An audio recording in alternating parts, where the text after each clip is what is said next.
Hello दोस्तों, good evening. मैं दीपक आपका पंकज एकेडमी ऑनलाइन चैनल पर आपका स्वागत करता हूं। आज हम पढ़ने वाले हैं जेनेटिक डिसऑर्डर्स, आनुवंशिक रोग। ये लेक्चर सभी कॉम्पिटिटिव एग्जाम्स के लिए समान रूप से उपयोगी है। जो पिछले वीडियो में हमने एक क्वेश्चन बाकी रह गया था, तो उसका आंसर हम देखेंगे। एक शुद्ध लंबे पादप को एक संकर लंबे पादप से किस आधार पर पहचाना जा सकता है? पादप की लंबाई नाप कर, या यदि स्वपरागण द्वारा सभी पौधे लंबे हों तो। अभी हम देखेंगे दूसरा ऑप्शन जो है उसको चेक करेंगे ये सही है या नहीं है। कि एक बार देखो कि शुद्ध लंबे हैं मतलब कैपिटल टी होंगे, ठीक है, और संकर लंबे मतलब यहाँ पे कैपिटल टी और स्मॉल टी होंगे। अगर इनमें देखो स्वपरागण करवाएंगे कि जैसे कैपिटल टी और कैपिटल टी का, तो क्या होगा स्वपरागण में?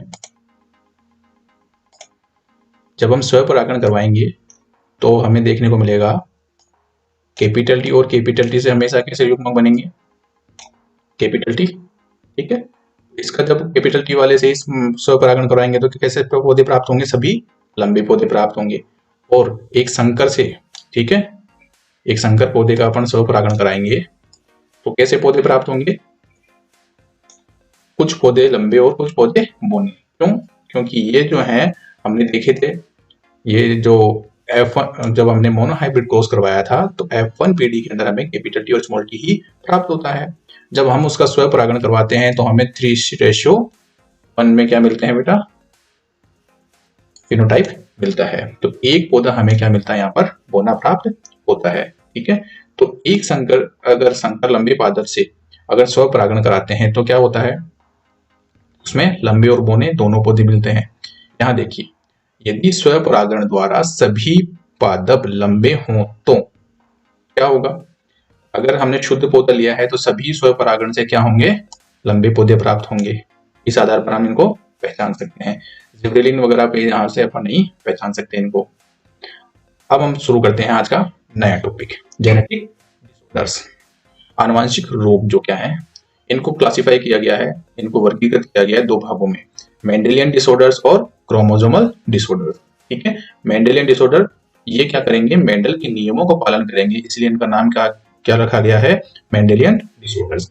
ये रोग एकल जीन के उत्परिवर्तन के फलस्वरूप उत्पन्न होते हैं, ठीक है। केवल एक ही जीन में क्या होता है?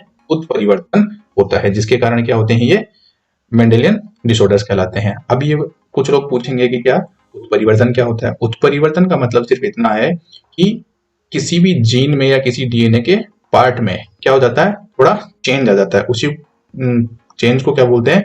उत्परिवर्तन बोलते हैं, ठीक है। ये हम आगे पढ़ेंगे पूरी डेफिनेशन इसकी अच्छे से, लेकिन हमें अभी यहाँ समझने के लिए इतना ही याद रखना है कि डीएनए या किसी जीन में जो चेंज आता है उसको क्या बोलते हैं? उत्परिवर्तन कहते हैं, ठीक है। क्रोमोसोमल डिसऑर्डर्स क्या है? ये रोग गुणसूत्र की संख्या में परिवर्तन से उत्पन्न होते हैं, ठीक है। यहां याद रखना है हमें, यहां क्या है? गुणसूत्र की संख्या से ध्यान रखना है, और यहां किसी सिंगल जीन, एकल जीन मतलब सिंगल जीन में चेंज आता है, ठीक है। चलिए अभी अब कुछ लोग बोलेंगे कि ये गुणसूत्र क्या है और जीन क्या है, ये हम देखते हैं। ये क्या है? हमारे पास एक कोशिका है, ठीक है, सेल है, लिविंग सेल। इसके अंदर ये अंदर की तरफ क्या होता है? केंद्रक होता है, जिसको न्यूक्लियस बोलते हैं। आगे बात समझ में। इस न्यूक्लियस के अंदर क्या होते हैं? इस न्यूक्लियस के अंदर क्या होते हैं? गुणसूत्र होते हैं, ठीक है। ये तो हमने बचपन में पढ़ी है। गुणसूत्र होते हैं जो एक्स शेप के होते हैं, ठीक है, ये गुणसूत्र हैं। ये गुणसूत्र क्या होते हैं? ये बहुत एक जो डीएनए होता है वो क्या होता है? कंडेंस होता है, बहुत ज्यादा कॉम्पैक्ट होकर क्या बनाते हैं? गुणसूत्र बनाते हैं। जब हम इसको वापस खोलते हैं तो क्या मिलता है हमें? ये डीएनए मिलता है। आ रही है बात समझ में? ठीक है, इसको क्या बोलते हैं? हम डीएनए बोलते हैं। और डीएनए का एक जो पार्ट होता है, ठीक है, यहाँ से यहाँ तक का मान लीजिए, इसी एक पार्ट को हम क्या बोलते हैं? जीन बोलते हैं। ये बात समझ में? ठीक है। अब हम पढ़ने वाले हैं मेंडेलियन डिसऑर्डर्स। मेंडेलियन जो डिसऑर्डर्स हैं वो क्या हैं? ये रोग मेंडल के नियमों का क्या करते हैं? नियमों के अनुसार प्रवाहित होते हैं या पालन करते हैं उनका, ठीक है। ये प्रवाहित होना मतलब एक संतति से दूसरी संतति में जब जाएंगे ये लक्षण, या रोग तो क्या होंगे, मेंडल के नियमों का पालन करेंगे जो हमने पढ़े हैं, प्रथम नियम, द्वितीय नियम और तृतीय नियम। ये डोमिनेंट, रेसेसिव तथा सेक्स लिंक्ड हो सकते हैं। ठीक है, ये क्या है अभी हम देखेंगे आगे। इनका वंशावली विश्लेषण किया जा सकता है, मतलब पेडिग्री एनालिसिस किया जा सकता है कि अगर हम पता करें कि ये रोग किसी फैमिली के अंदर था या नहीं था, या किसी फैमिली के अंदर आगे जनरेशन में हो सकता है या नहीं हो सकता है, ये हम उनके जो पेरेंट्स हैं, उनके ग्रैंड पेरेंट्स हैं, इनको देखकर हम बता सकते हैं।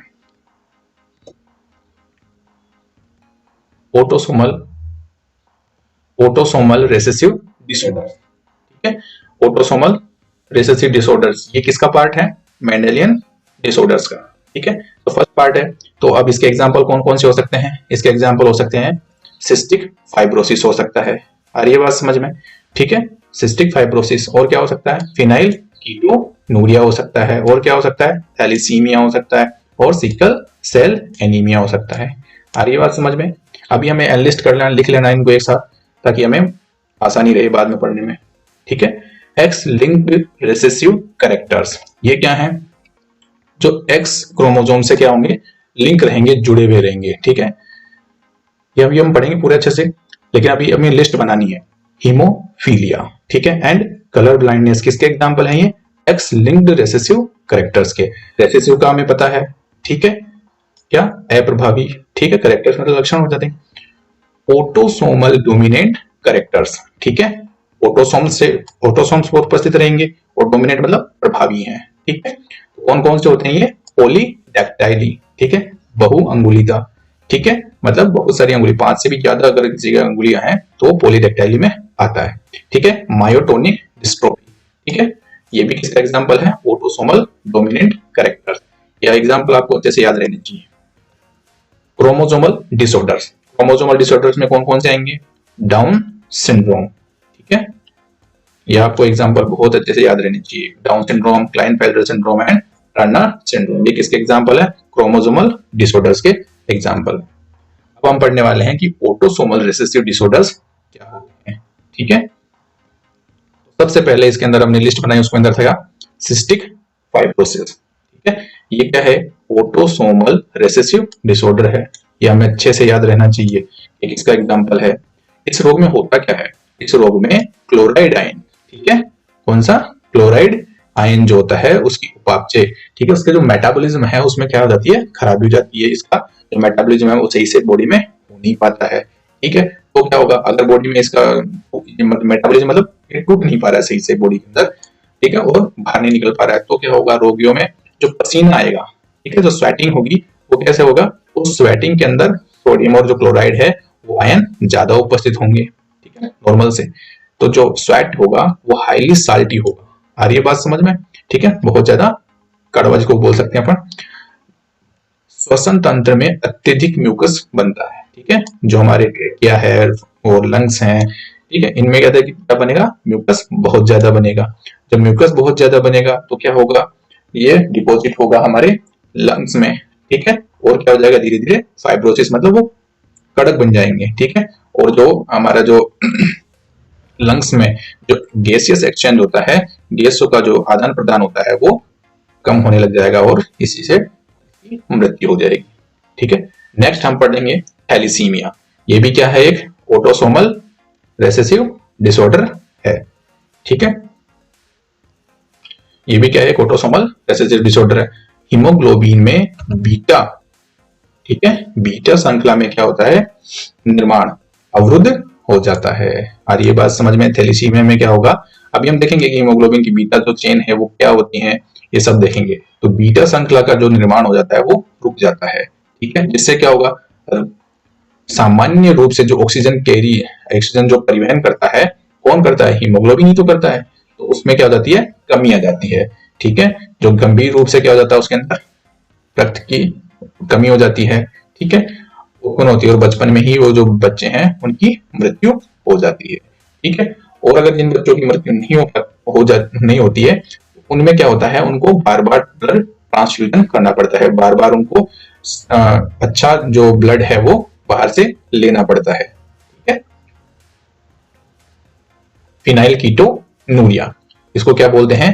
PKU। P means phenyl, K means keto, U means urea. ठीक है, ये भी क्या है? ऑटोसोमल रिसेसिव है, लेकिन साथ में मेटाबॉलिक जो है डिसऑर्डर भी है। मेटाबॉलिज्म की इसमें क्या हो जाता है? एरर आ जाती है। आ रही है बात समझ में? यह गुणसूत्र 12 पर उपस्थित एक अप्रभावी एलील के कारण होता है। हमें याद रखना है फिनाइल कीटोनूरिया जो है कौन से गुणसूत्र से संबंधित है? गुणसूत्र 12।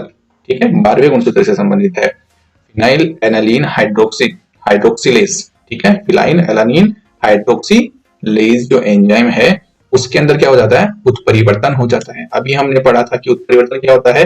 जो ये जीन है इसके अंदर क्या हो जाता है? कुछ चेंजेज हो जाते हैं। मतलब ये जीन थी, इसके अंदर कुछ चेंजेज हो गए। ये इस तरीके से थी पहले से और अब ऐसी हो गई है। ठीक है, तो चेंजेज होंगे इसके अंदर। इससे क्या होगा? अब ये कुछ काम करता होगा। ये फिनाइल एलानीन हाइड्रोक्सिलेज एंजाइम क्या काम करता है? ये फिनाइल एलानीन को किसमें कन्वर्ट करता है? टायरोसिन में कन्वर्ट करता है, चेंज करता है। ठीक है, हम देखते हैं ये फिनाइल एनालीन को टायरोसिन में कन्वर्ट करता है, तोड़ता है। ठीक है, अगर ये फिनाइल एनालीन हाइड्रोक्सिलेज नहीं होगा तो क्या होगा? ये बॉडी में पड़ा रहेगा और पड़ा रहेगा तो ये बाहर नहीं निकल पाएगा। ठीक है, बाहर नहीं निकल पाएगा तो क्या होगा? ये कहीं ना कहीं तो जाके रहेगा अंदर। कहाँ रहेगा ये? सेरेब्रोस्पाइनल फ्लूइड में इकट्ठा हो जाएगा। अरे ये बात समझ में? ठीक है, ये कहाँ होता है? ये सेरेब्रोस्पाइनल फ्लूइड। कुछ लोगों को ये दिक्कत हो जाएगी कि ये क्या है? ये ब्रेन के अंदर एक पाया जाने वाला द्रव है जिसमें इकट्ठा हो जाता है। अगर ब्रेन में इकट्ठा हो रहा है तो मानसिक रूप से उसमें कमजोरी आएगी। ठीक है, जिसको हम क्या बोलेंगे? Mental retardation. ठीक है, इस उत्परिवर्तन के कारण, किस उत्परिवर्तन के कारण? जो फिनाइल एलानीन हाइड्रोक्सिलेज, ठीक है, जो एंजाइम है, ठीक है, तो उसका निर्माण नहीं हो पाता है। ये बात समझ में? इस उत्परिवर्तन के कारण इस एंजाइम का ही निर्माण नहीं हो पाता है। नहीं होगा तो वो क्या होगा? रक्त और मूत्र में अमीनो अम्ल फिनाइल एलानीन की सांद्रता बढ़ जाती है। आ रही है बात समझ में? ब्लड में भी बढ़ेगी और यूरिन में भी बढ़ेगी। ठीक है, और जब बहुत ज्यादा हो जाएगा तो वो हमारे ब्रेन में भी डिपॉजिट हो जाएगा और मानसिक रूप से बीमारी हो जाएगी। ठीक है, नेक्स्ट पढ़ेंगे हम सिकल सेल एनीमिया। ठीक है, sickle cell anaemia autosomal recessive disorder है ये। ठीक है, बहुत इंपॉर्टेंट डिजीज है ये। ठीक है, PMT और वगैरह जो भी अदर एग्जाम्स होते हैं वहां पे काफी बार पूछा जाता है। हीमोग्लोबिन को नियंत्रित करने वाली जीन, ठीक है, ये हमेशा याद रखनी है हमें। हीमोग्लोबिन को नियंत्रित करने वाली जीन, ठीक है, 11वें गुणसूत्र पर उपस्थित होती है, 11वें गुणसूत्र पर। अब इसके अंदर भी कौन सी? बीटा जीन में उत्परिवर्तन के कारण होता है। ठीक है, सिकल सेल एनीमिया भी किसमें? बीटा जीन में ही चेंजेस के कारण उत्पन्न होता है। और थैलेसीमिया था वो भी बीटा जीन में ही। ठीक है, और ये जो बीटा चेन है वो कौन रेगुलेट करता है? 11th जो 11वां गुणसूत्र है वो रेगुलेट करता है इसको। ठीक है, अब देखते हैं एक बार कि वाइल्ड जो जीन है, ठीक है, वो HB क्यों लिखा है? हीमोग्लोबिन के लिए लिखा है पढ़ने। ठीक है, ए क्या है यहाँ पे? जो जंगली जीन है, मतलब जो नॉर्मल है, ठीक है, उनके लिए लिखा है हमने। ठीक है, लेकिन इसको बोलते क्या है? भले ये नॉर्मल हो लेकिन इसको हमने वाइल्ड जीन बोलते हैं। आ रही है बात समझ में? और जो उत्परिवर्तन हो जाता है, ठीक है, उत्परिवर्तन हो जाता है, उससे क्या होगा? सिकल सेल एनीमिया होगा। तो जब वो हो जाता है तो यहाँ पे एस फॉर सिकल, इसलिए हमने क्या लिखा है यहाँ पे? एस। आ रही है बात समझ में? उत्परिवर्तित जीन का नाम क्या हो जाता है? HBS। आ रही है बात समझ में? ठीक है, देखते हैं कि ये हीमोग्लोबिन बनता कैसे है, कौन कौन से क्रोमोसोम्स का इसमें रोल है। 11वें गुणसूत्र से क्या बनेगा? बीटा जीन बनेगी। आगे ये बात समझ में? ठीक है, और जो 16वें गुणसूत्र था उससे अल्फा जो है चेन बनती है। आगे ये बात समझ में? ठीक है, अल्फा और बीटा दो चेन है इसके अंदर। अल्फा चेन, अब देखो यहाँ पर 2 अल्फा हैं और 2 बीटा हैं, तो हमें याद रहना चाहिए कि अल्फा कितने होते हैं इसके अंदर?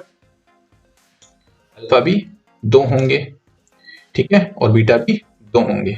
ठीक, लेकिन जो बीटा चेन है वो 11वें गुणसूत्र से बनती है। आगे बात समझ में?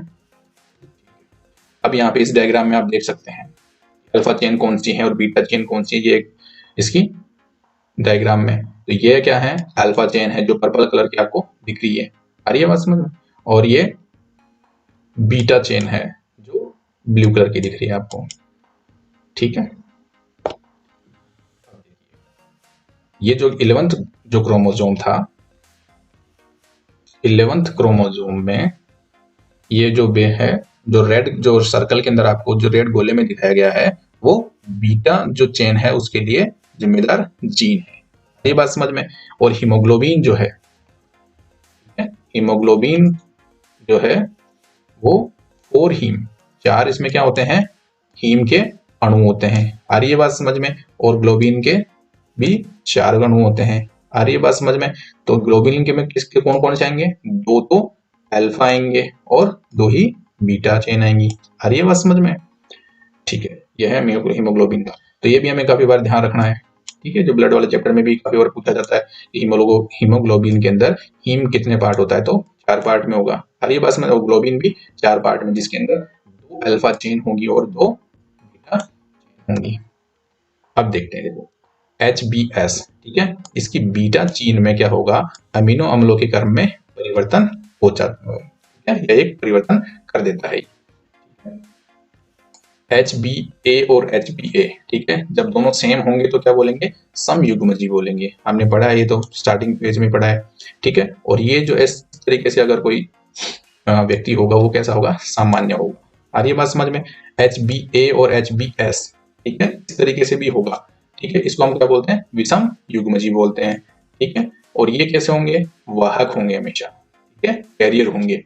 इनके अंदर अगर ये बहुत ज्यादा एक्सरसाइज करते हैं और बहुत हाई एल्टीट्यूड पर रहते हैं, ठीक है, ऊंचे पहाड़ों में रहते हैं, तब उनको क्या हो सकती है, परेशानी देखने को मिलेगी, आ रही है बात समझ में। तो ये नॉर्मल रहेंगे, लेकिन अगर हाई एक्सरसाइज करेंगे तब इनमें भी परेशानी देखने को मिलेगी।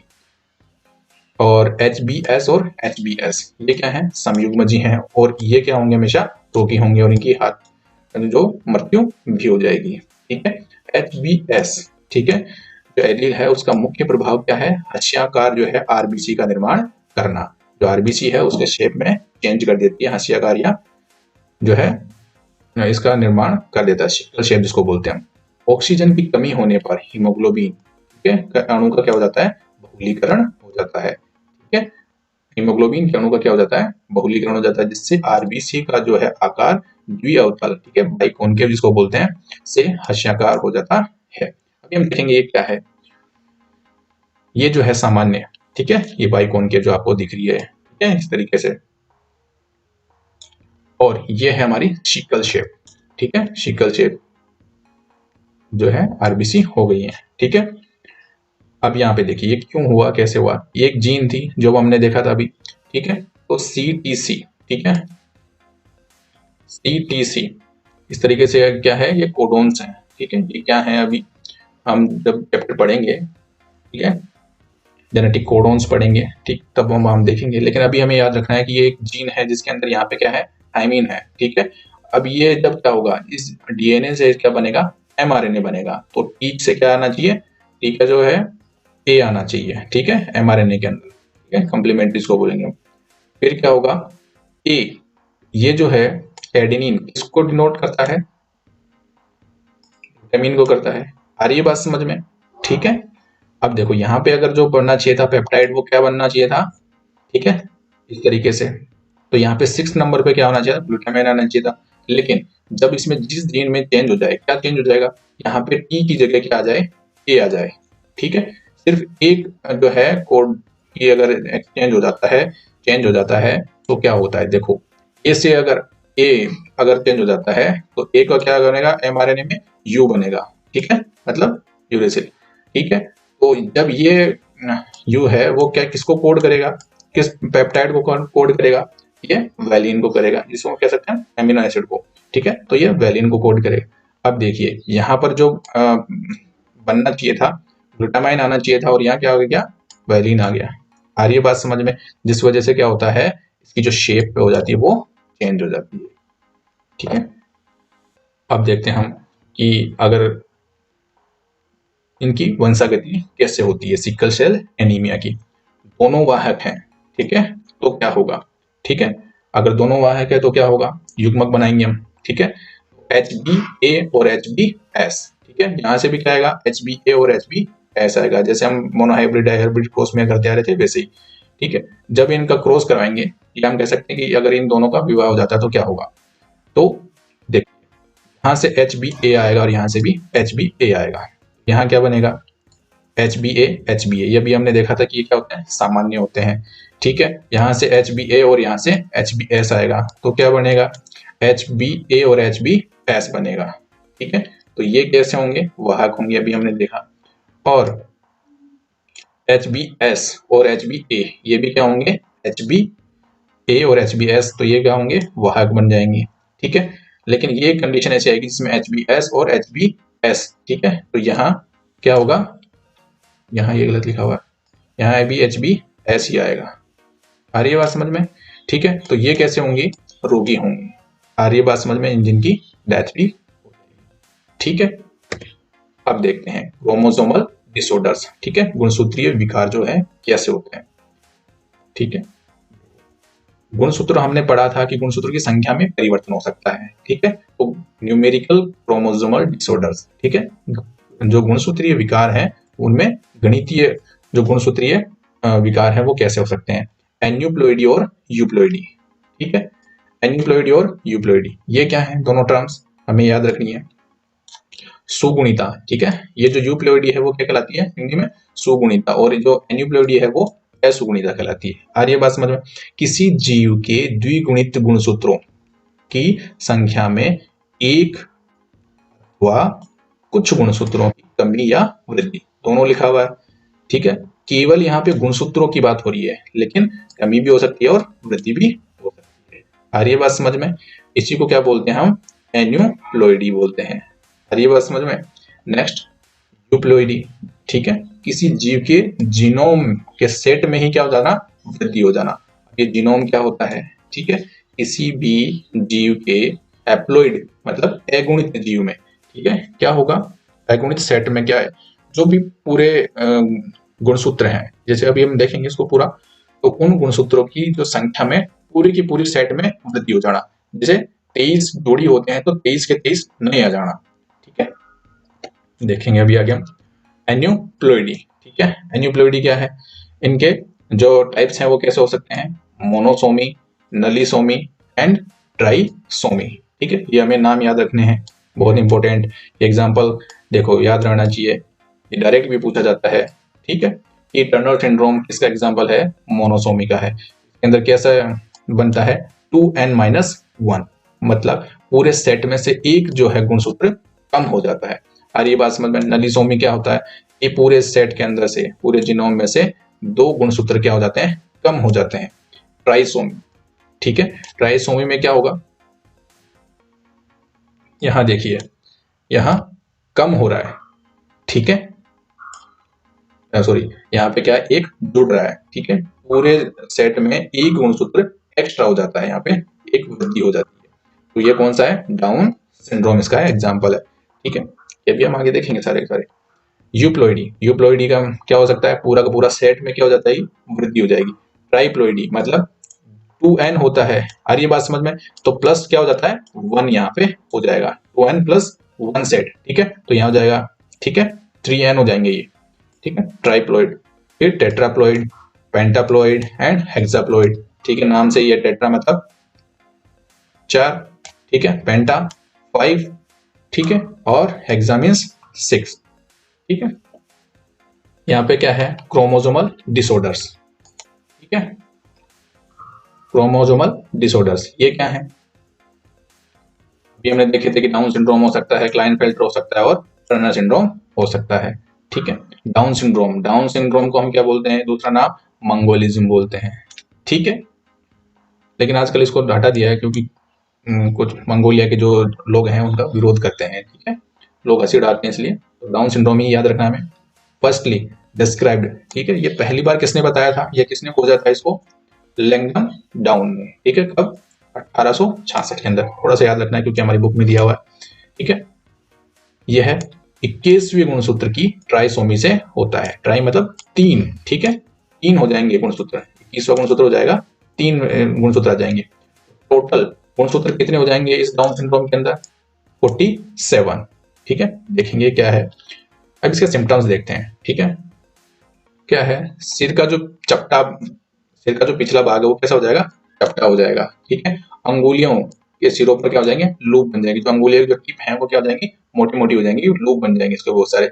हथेली पर क्या होंगी, बहुत गहरी गहरी क्या होंगी, पाम जो क्रीज है हमारी लकीरें हैं वो बहुत गहरी होंगी, ठीक है। और जो इसके बच्चे में क्या होगा, जन्मजात हार्ट डिजीज, हृदय रोग पाए जाएंगे, ठीक है। और जो जीभ है उसके अंदर क्या होंगी, बहुत बड़ी खांच पाई जाएंगी, बहुत दिखेंगी वो। देखो, स्मॉल राउंडेड हेड, ठीक है, हेड क्या होगा, छोटा होगा और राउंडेड होगा, आ रही है बात समझ में, ठीक है। और ब्रॉड फ्लैट फेस, ठीक है, जैसे हम इस डायग्राम में देखें, जो फेस है, ठीक है, वो ब्रॉड होगा और फ्लैट होगा, आ रही है बात समझ में। इसका पिछला भाग क्या होगा, चपटा होगा, ठीक है। अंगुलियों के सिरों पर क्या होंगे, अनेक लूप पाई जाएंगी।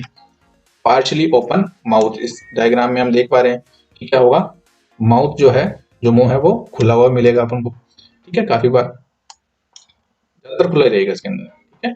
उभरी खांच युक्त जीवा, मतलब इसको इंग्लिश में क्या बोलेंगे, फरोड टंग, टंग के अंदर खांच बनी हुई है बेटा, ठीक है। जन्मजात हृदय रोग, कंजेनाइटल हार्ट डिजीज होंगी इसके, ठीक है। और पाम क्रीज क्या होंगी, बहुत गहरी होंगी। फिजिकल, शारीरिक रूप से साइकोमोटर एंड मेंटल, इसमें क्या होंगी, डेवलपमेंटल रिटार्डेशन मिलेगा आपको, ठीक है। मतलब मानसिक रूप से और शारीरिक रूप से इसमें बीमारियां देखने को मिलेंगी और ये अविकसित होगा, हर बात समझ में। और ये ज्यादा दिन जिंदा भी नहीं रहेगा, ठीक है, इतनी बीमारियां हैं तो। अब ये हमारे पास एक कैरियोटाइप है, ठीक है, इसमें सारे गुणसूत्र रखे हुए हैं, ठीक है, जो भी हमने देखा था। तो हमने सेट पूरा का पूरा 23 जोड़ी जो गुणसूत्र हैं उनको इस तरीके से रख लिया है। तो देखो क्या है, यहाँ ये जो सर्कल है गोले के अंदर दिखा रखे हैं, जो 20वां गुणसूत्र है वो क्या हो गए, 3 आ गए हैं। हमेशा क्या होने चाहिए, 2 ही होने चाहिए। जैसे यहाँ पे देखो, ये एक, ठीक है, 2 2 के जोड़े हैं, ये भी, ठीक है, ये यहाँ, ठीक है, सब 2 2 के जोड़े हैं। लेकिन यहाँ पे क्या हो गया, एक गुणसूत्र क्या हो गया, एक्स्ट्रा आ गया है, तो इसको बोलेंगे ट्राइसोमी ऑफ 21st क्रोमोसोम, ठीक है, 21वें गुणसूत्र की ट्राइसोमी। नेक्स्ट, क्लाइनफेल्टर सिंड्रोम, ठीक है। क्लाइनफेल्टर सिंड्रोम ये भी क्या है, एलोसोमल एनोमली या डिसऑर्डर है। ये एलोसोम्स क्या होते हैं, ठीक है, अभी हम देखेंगे कि एलोसोम्स और ऑटोसोम्स क्या है, पहले एक बार देख लेते हैं, ठीक है, नॉर्मली के लिए। एलोसोम्स क्या होते हैं, जो लिंग जो है किसी बच्चे का निर्धारण करेंगे, ठीक है, ये नर होगा या मादा होगा, आ रही बात समझ में, ठीक है। और ऑटोसोम्स क्या होते हैं, जो शरीर के बाकी लक्षणों को निर्धारित करते हैं, उनको क्या बोलते हैं, ऑटोसोम्स बोलते हैं, ठीक है। तो ये लिंग गुणसूत्रीय क्या है, विकार है, ठीक है। इसमें कौन कौन से गुणसूत्र आते हैं, एक्स और वाई आता है हमारा, ठीक है। इनके ऊपर इनके क्या है, जीन उपस्थित है। देखिए कौन से पर है, एक्स क्रोमोसोम ट्राइसोमी, ठीक है। अभी जो हमने देखा था उसमें 21वें गुणसूत्र की ट्राइसोमी थी, अब देख रहे हैं जो एक्स क्रोमोसोम क्या है, 3 होंगे यहाँ पर, देखिए यहाँ पर, ठीक है, एक्स एक्स वाई, 2 एक्स है यहाँ पर, ठीक है। देखिए क्या है इसके अंदर, अभी देखेंगे 2n+1, ठीक है। नॉर्मली क्या होना चाहिए था, एक्स एक्स होना चाहिए था या एक्स वाई होना चाहिए था, लेकिन यहाँ पे क्या है, एक्स एक्स और वाई, ठीक है, 2n+1 आ गया, ठीक है। देखिए यहाँ पे टोटल जो क्रोमोसोम होंगे, गुणसूत्र होंगे, वो कितने होंगे, 47 होंगे, ठीक है।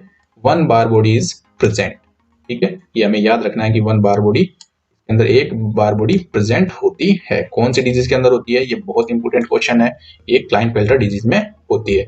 यह है नर, ह्यूमन मेल्स में एक एक्स गुणसूत्र की क्या होती है, अधिकता से उत्पन्न होता है। यहाँ पे एक्स और वाई दोनों है, ठीक है, तो ये नर हुआ, लेकिन इसके अंदर एक क्या है, एक्स जो है क्रोमोसोम वो एक्स्ट्रा है, इसलिए क्या है, नर में क्या हो गया, एक गुणसूत्र की अधिकता से हुआ है, तो उसको क्या बोलेंगे, क्लाइनफेल्टर सिंड्रोम, ठीक है। सिम्टम्स क्या आएंगे, औसत से क्या है, इसकी ज्यादा ऊंचाई होगी, taller than the average height, ठीक है। जो वर्षनों का अल्प विकसित होना, मतलब पुअर डेवलपमेंट ऑफ टेस्टिकल्स, ठीक है, अगर डेवलपमेंट ही ठीक से नहीं हुआ तो शुक्राणुओं की क्या हो जाएगी, कमी हो जाएगी, लो स्पर्म काउंट और नो स्पर्म, ठीक है। अगर स्पर्म ही नहीं बने तो क्या होगा, ये स्टेराइल होंगे, मतलब बांझ होंगे, ठीक है, जनन क्षमता इनके अंदर नहीं होगी।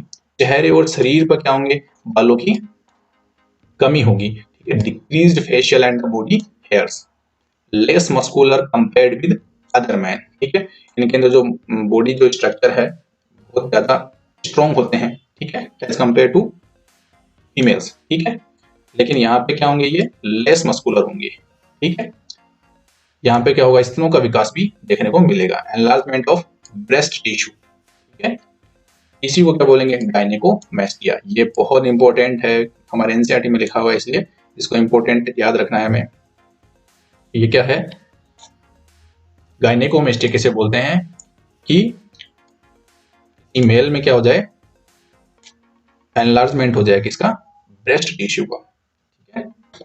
देखिए अब ये क्लाइनफेल्टर का क्या हमने में, क्लाइनफेल्टर जो डिजीज है उसका हमने कैरियोटाइप लिया है, ठीक है। तो बाकी तो सब सेम है, ठीक है, इनमें कोई दिक्कत नहीं है। लेकिन हम दिक्कत कहाँ है, इस सर्कल के अंदर देखो, ये एक्स क्रोमोसोम है और ये वाई क्रोमोसोम है, ठीक है। यहाँ क्या आ गया, एक ही गुणसूत्र होना चाहिए था, ठीक है, लेकिन यहाँ पे 2 एक्स आ गए हैं, ठीक है। यहाँ पे क्या हो गया, एक्स एक्स वाई बन गए हैं, ठीक है। यही क्या है, क्लाइनफेल्टर डिजीज है, ठीक। देखो इस डायग्राम में देख सकते हैं, taller than the average height, ठीक है, 2 ऊंचाई होती है उससे ज्यादा इसकी हाइट होगी, ठीक है। एनलार्जमेंट ऑफ ब्रेस्ट, ठीक है, इस तरीके से में क्या हो जाएगा, ब्रेस्ट का डेवलपमेंट भी देखने को मिलेगा, ठीक है। जो टेस्टिकल्स हैं, ठीक है, उनका क्या हो जाएगा, पूरा डेवलपमेंट क्या होगा, कम होगा, ठीक है।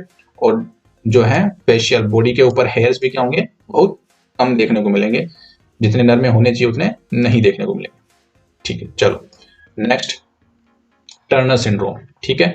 ये क्या है, एलोसोम्स, मतलब ये फिर वापस क्या है, एक्स और वाई, ठीक है, मतलब जो गुणसूत्र हैं हमारे, लिंग गुणसूत्र हैं उन्हीं पर देखने को मिलेगा इनका जीन, ठीक है। सेक्स क्रोमोसोमल एन्यूप्लॉइडी है ये, ठीक है।